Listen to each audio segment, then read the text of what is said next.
മൂന്നാം തവണയും കേരളത്തിൽ അധികാരത്തിലെത്തിയാൽ പിണറായി വിജയൻ തന്നെ മുഖ്യമന്ത്രിയാകുന്നതിൽ CPM ദേശീയ നേതൃത്വത്തിന് എതിർപ്പില്ല.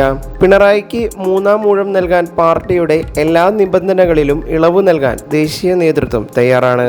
പാർട്ടി പദവികളിൽ തുടരുന്നതിന് കണ്ണൂർ പാർട്ടി കോൺഗ്രസ് പിണറായിക്ക് നൽകിയ വയസ്സിളവ് ഇപ്പോഴും നിലനിൽക്കുന്നുണ്ടെന്ന് സംസ്ഥാന സെക്രട്ടറി MV ഗോവിന്ദൻ പറഞ്ഞത് ഇതിൻ്റെ സൂചനയാണ്.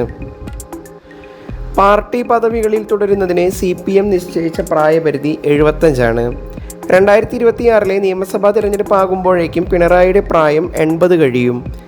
എങ്കിലും 2 തവണ തുടർച്ചയായി മുഖ്യമന്ത്രി സ്ഥാനത്ത് മികച്ച പ്രകടനം കാഴ്ചവെച്ച പിണറായിക്ക് ഒരു ടേം കൂടി നൽകാമെന്നാണ് കേന്ദ്ര നേതൃത്വത്തിൻ്റെ തീരുമാനം.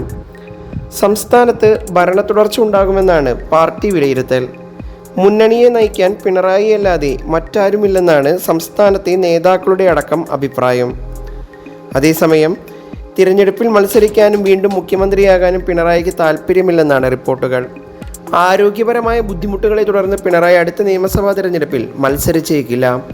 അങ്ങനെ വന്നാൽ മുതിർന്ന നേതാക്കളായ Thomas Isaac, KK Shailaja, P Rajeev എന്നിവരിൽ ഒരാളായിരിക്കും മുഖ്യമന്ത്രി സ്ഥാനത്തേക്ക് എത്തുക.